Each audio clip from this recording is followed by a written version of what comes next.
2023 चुनावी साल है। राहुल गांधी के अनुसार अगले विधानसभा चुनाव में मध्य प्रदेश में कांग्रेस क्लीन स्वीप करेगी। कांग्रेस ने भी पूरे प्रदेश में नए साल में नई सरकार के पोस्टर अभी से लगवा दिए। देखें आप।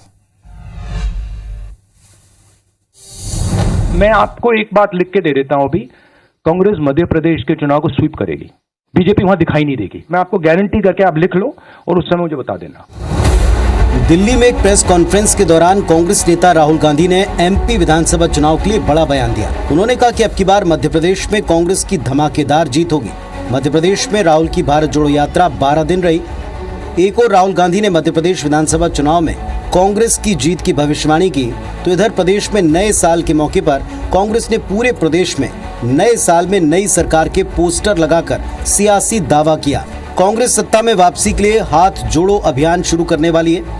दूसरी ओर बीजेपी बड़ी जीत के साथ मध्य प्रदेश में सत्ता में वापसी की तैयारी कर रही है। प्रदेश कार्य समिति की बैठक में 51% वोट हासिल करने और 200 से ज्यादा सीट जीतने का लक्ष्य है। 2022 में प्रधानमंत्री मोदी और अमित शाह ने मध्य प्रदेश में 1 दर्जन से ज्यादा दौरे कर बीजेपी के पक्ष में माहौल बनाया। तो वहीं महाकाल लोक का लोकार्पण,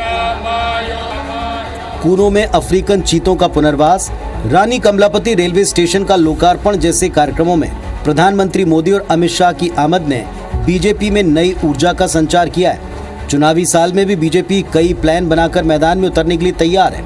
शुरुआत ही चुनावी राजनीति से होगी मध्य प्रदेश की, और चूंकि यहाँ पर 2 दलीय व्यवस्था रही है, तो कांग्रेस और बीजेपी इन दोनों की जो चुनाव की तैयारियां हैं वो इस साल की शुरुआत उससे होगी और जिसका समापन होगा चुनाव से विधानसभा के। 2023 में सबसे पहले दोनों पार्टियों को अपने पार्टी के अंदर जो अंतर्विरोध है, जो पार्टी के अंदर जो नेता सार्वजनिक रूप से बयानबाजी करके जिस तरह से अपना संतोष की अभिव्यक्ति कर रहे हैं, उसको कैसे रोकें, ये सबसे बड़ी प्रायोरिटी दोनों पार्टियों की रहेगी। तो याद होगा आपको कि इस भारत जोड़ो यात्रा के दरमियान राहुल गांधी ने कुछ जगहों पर, बल्कि हर स्टेट में कम से कम एवरेज 2 बार प्रेस कॉन्फ्रेंस की है और अब तक जो 8-9 बार प्रेस कॉन्फ्रेंस हुई, इसमें हर बार राहुल का कॉन्फिडेंस बढ़ता दिखा है। तो राहुल गांधी का आत्मविश्वास कईयों को हैरान कर रहा है, कईयों को स्वाभाविक लग रहा है। अब सवाल ये कि इसका आधार क्या है? क्या ये ओवर कॉन्फिडेंस कहीं आत्मविश्वास की अति तो नहीं? आखिर पार्टीज के 2023 के बड़े पॉलिटिकल प्लान्स क्या हैं? इसको आज हम डिकोड करते हैं। पहली बात, राहुल गांधी शायद अब ये बात अच्छी तरह समझ गए हैं कि भारत की जनता मुद्दों की बात तो करती है, सोचती भी है, राय भी रखती है, लेकिन वोटिंग करते समय ज्यादातर इमोशनल कार्ड ही काम आता है। ऐसे में मध्य प्रदेश में कांग्रेस खुद को भाजपा से चली हुई यानी विक्टिम बताने का क्रम जारी रखेगी। पार्टी सौदेबाजी से सरकार गिराने की बात बार बार जनता के दिमाग में रजिस्टर कराएगी, याद दिलाएगी। दूसरी बात, कमलनाथ ने अभी से कर्मचारियों के नियमितीकरण, आश्रितों के लिए पेंशन, युवाओं के लिए नौकरी, किसानों की कर्ज माफी, बिजली बिल हाफ जैसे अपने वायदे जो 15 महीने में किए उसे याद दिला रहे हैं और आगे बढ़ाने का नया वायदा भी करते जा रहे हैं, जो कि 2023 के आने वाले महीनों में लगातार आगे बढ़ेगा, जारी रहेगा, ये तय है। इसके अलावा जमीनी पकड़ बनाने के लिए कांग्रेस जनवरी में हाथ से हाथ जोड़ो अभियान शुरू कर रही है।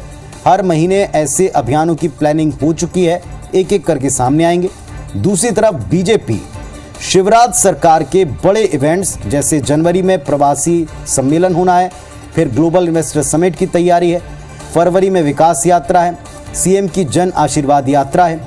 इसके अलावा प्रधानमंत्री मोदी और शाह की मौजूदगी में बड़े सामाजिक और परियोजनाओं की लॉन्चिंग के कार्यक्रम तकरीबन हर महीने हमको देखने को मिल सकते हैं।